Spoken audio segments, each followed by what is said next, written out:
सामने वाले फ्लैट में आए नए किराएदार से मिलना हुआ आपका? मियाँ बीवी दो ही प्राणी हैं और एक 2.5 माह की बच्ची। काम वाली बाई ने ऑफिस के लिए तैयार होती कुसुम से पूछा। नहीं, मैं नहीं मिली, मुझे देर हो रही है।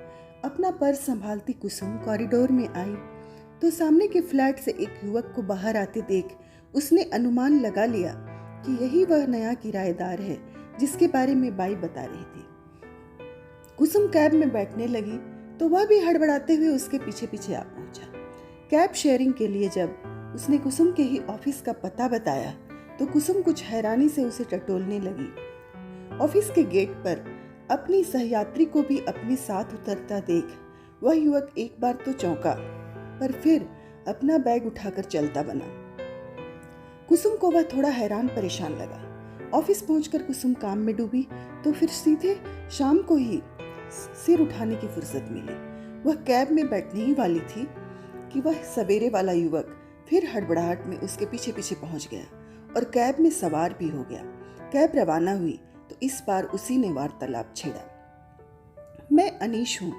एक ही ऑफिस में होने के साथ साथ हम लोग शायद रहते भी एक ही बिल्डिंग में हैं। हाँ, आमने सामने। तुम शायद कुछ दिन पूर्व ही शिफ्ट हुए हो। हाँ, 4-5 रोज हो गए। मैंने इस कंपनी में अभी ही ज्वाइन किया है। पत्नी रिया का बैंक भी यहाँ से समीप है। अभी तो वह मैटरनिटी लीव पर है। हमारी 2.5 माह की बिटिया है अनाया। अरे वाह, बहुत प्यारी फैमिली है। किसी मदद की आवश्यकता हो तो जरूर बताना। अवश्य। आपसे थोड़ा ऑफिस का सिस्टम भी समझना था। कैब में हुई 2-4 मुलाकातों के बाद अनीश कुसुम से खुलने लगा था। उसने बताया कि माँ बनने के बाद से ही रिया बहुत उदास और परेशान रहने लगी है। बच्ची उससे संभल नहीं पा रही है। कुसुम द्वारा यह पूछे जाने पर कि घर में कोई बड़ा नहीं है क्या, उसने बताया कि माँ और सास क्रमशः 1-1 माह उनके पास रहकर लौट चुके हैं। आखिर उनके भी तो अपने घर हैं, पति हैं। घर के कामों के लिए बाई के अलावा एक कुक भी लगा ली है, पर अनाया का खिलाना पिलाना, नहलाना धुलाना सुलाना ही इतना बड़ा काम है कि रिया पस्त हो जाती है। हर नई माँ को इन समस्याओं से रूबरू होना ही होता है। कुसुम ने बात को बहुत हल्के में लिया, लेकिन अनीश बहुत गंभीर हो उठा था। लेकिन रिया का मामला अलग है। मैं आपको कैसे समझाऊं? कुछ दिनों पूर्व हम अनाया को एक शिशु चिकित्सक के पास दिखाने ले गए थे। उसे बहुत मोशंस हो रहे थे। डॉक्टर ने चेकअप किया और कहा कि बच्चों में इतने मोशंस बहुत सामान्य बात है, इसके लिए दवा देने की आवश्यकता नहीं है। रिया फिर भी दवा देने के लिए डॉक्टर पर दबाव डालती रही। मैंने बताया ना, कोई समस्या ही नहीं है तो फिर व्यर्थ क्यों दवा लिखूं? डॉक्टर ने कहा। समस्या है, मुझे समस्या है। मैं इतनी बार डायपर नहीं बदल सकती, सफाई नहीं कर सकती। झल्लाई रिया चिल्ला उठी थी। वो तो शुक्र है कि तभी अनाया ने रोना शुरू कर दिया और रिया उसे लेकर बाहर चली गई। मेरी घबराहट भांप डॉक्टर ने मुझे सहानुभूति से देखा, फिर बोला, मुझे लगता है समस्या शारीरिक से ज़्यादा मानसिक है। तब से मैं बहुत तनाव में हूँ। मैंने रिया को यह सब नहीं बताया है, पर क्या मुझे उसे मनोचिकित्सक के पास ले जाना होगा? मेरी रिया बिल्कुल बच्ची की तरह है। बहुत प्यार करता हूँ मैं उसे कुछ हो गया तो मैं खुद को कभी माफ़ नहीं कर पाऊँगा। अब तो लगता है हमें अभी बच्चा प्लान करना ही नहीं चाहिए था। बात समाप्त करते करते अनीश इतना अवसाद में आ गया था कि कुसुम अवाक उसे देखती रह गई थी। अनीश को बमुश्किल एक धैर्यवान श्रोता मिला था। उसके अंदर कब का जमा लावा उमड़ उमड़ कर बाहर निकलने को आतुर हो उठा था। मैं ज्वाइन कर लेने के बाद इसीलिए 2 दिन ऑफिस नहीं आ पाया। अनाया तो रिया के भरोसे है, पर रिया को किसके भरोसे छोड़ूं? कहीं परेशानी में वह कुछ उल्टा सीधा कदम न उठा ले। अनाया रोते रोते थकती नहीं और रिया थक कर खुद रोना शुरू कर देती है। आधे समय तक तो वह यही नहीं समझ पाती कि वह किस वजह से रो रही है। भूख लगी है, गीला किया है, पेट दुख रहा है, गर्मी लग रही है या हाथ दब गया है। सारे ऑप्शंस ट्राई करते करते वह खुद अधमरी हो जाती है। मुझे समझ नहीं आता किसे संभालूं, किसे चुप कराऊं। कुसुम ने अपना सांत्वना भरा हाथ अनीश के कंधे पर रख दिया था। समस्या मुझे समझ आ रही है। दरअसल रिया अभी सिर्फ शरीर से माँ बनी है, दिल से नहीं। उसने बच्ची को जन्म तो दे दिया है, पर उससे भावनात्मक रूप से जुड़ नहीं पाई है। मातृत्व लादा नहीं जा सकता, इसे स्वेच्छा से ओढ़ा जाता है। इसमें उसका कसूर भी नहीं है।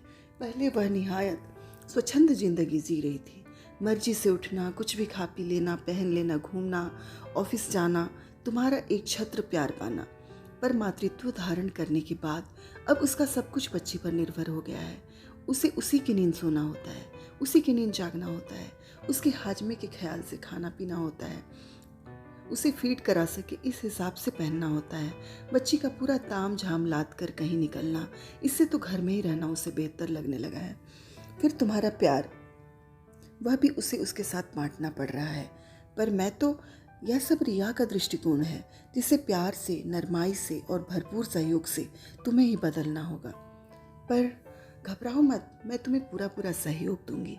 तुमने बड़ी बहन मानकर मुझसे अपनी समस्या शेयर की है, मैं तुम्हें निराश नहीं करूंगी। तो कब मिलवा रहे हो मुझे उनसे? आज शाम को ही। ऑफिस से आप मेरे साथ ही चलना।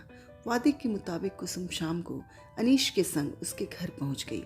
बच्चों को उसने पहले ही फ़ोन पर देरी से घर पहुंचने की सूचना दे दी थी। अनीश के घर के हालात बता रहे थे कि अनीश ने उसके आगमन की घर पर कोई पूर्व सूचना नहीं दी थी। शायद वह उसके सम्मुख समस्या का पूरा कच्चा चिट्ठा खोल कर रख देना चाहता था। चारों ओर बच्ची के गंदे कपड़े, डायपर, सेरेलैक, दूध के बर्तन बिखरे हुए थे। अनाया बिस्तर पर गहरी नींद सोई हुई थी और पास ही जमीन पर बैठी रिया बिस्तर पर सिर टिकाए बेसुध से पड़ी थी। स्पष्ट था कि काफ़ी संघर्ष के बाद उसे ये पल नसीब हुए थे। ढीला ढाला पजामा, उस पर छोटी सी टी शर्ट, कल्चर में निकलकर गालों पर झूलती अनसुलझे बालों की लटें, क्लांत चेहरे पर इतनी मासूमियत कि कुसुम के मुंह से बेसाख्ता निकल गया, यह तो खुद ही नितांत बच्ची है। आहट से रिया की नींद टूट गई और बच्ची भी गुनगुनाने लगी। कुसुम लपक कर उसके सिरहाने पहुंच गई और उसे थपथपाने लगी। तुरंत वह फिर से गहरी नींद सो गई। रिया सकपकाई से अपने कपड़े, बाल आदि ठीक करने लगी तो कुसुम ने प्यार से उसके गाल थपथपा दिए। रिलैक्स, मैं तुम्हारी पड़ोसन हूँ, तुम्हारे पति की बड़ी बहन के समान। हम सब एक ही ऑफिस में हैं। कुसुम दीदी, अनीश ने बताया था आपके बारे में। रिया सहज हो गई थी। कुसुम नहीं चाहती थी कि रिया अपनी अवघड़पन या अपरिपक्व मातृत्व को लेकर किसी शर्मिंदगी से घिरे, इसलिए उसने तुरंत बात बनाई। अनीश कब से मुझे ऑफिस का सिस्टम समझना चाह रहा था। ऑफिस में वक्त ही नहीं मिल रहा था, तो फिर आज हमने घर पर ही बैठकर बात करने का निर्णय ले लिया।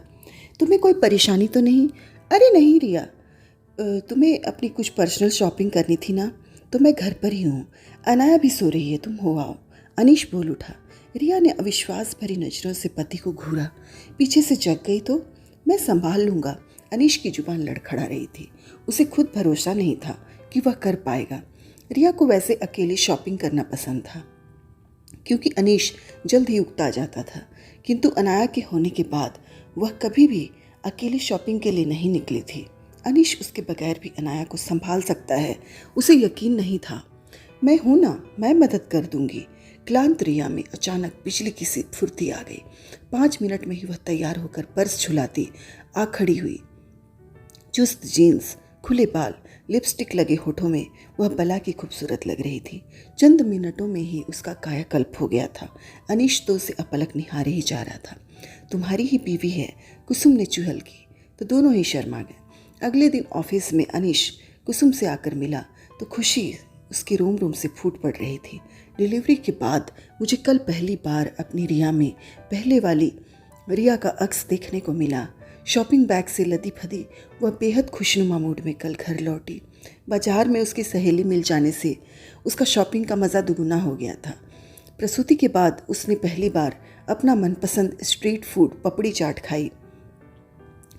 उसे कहना कभी कभी थोड़ा ऐसा वैसा खा लेने में कोई हर्ज नहीं है, बच्चे का हाजमा भी तो मजबूत करना होगा। अच्छा ऐसा है, मैं बोल दूंगा। मेरे तो कल यह सोचकर हाथ पैर फूल रहे थे कि अकेले अनाया मुझसे संभलेगी या नहीं। आपके जाने के बाद काफ़ी देर तक तो वह सोती ही रही। तब तक बाई आ गई तो मैंने उससे सारा घर व्यवस्थित करवा दिया।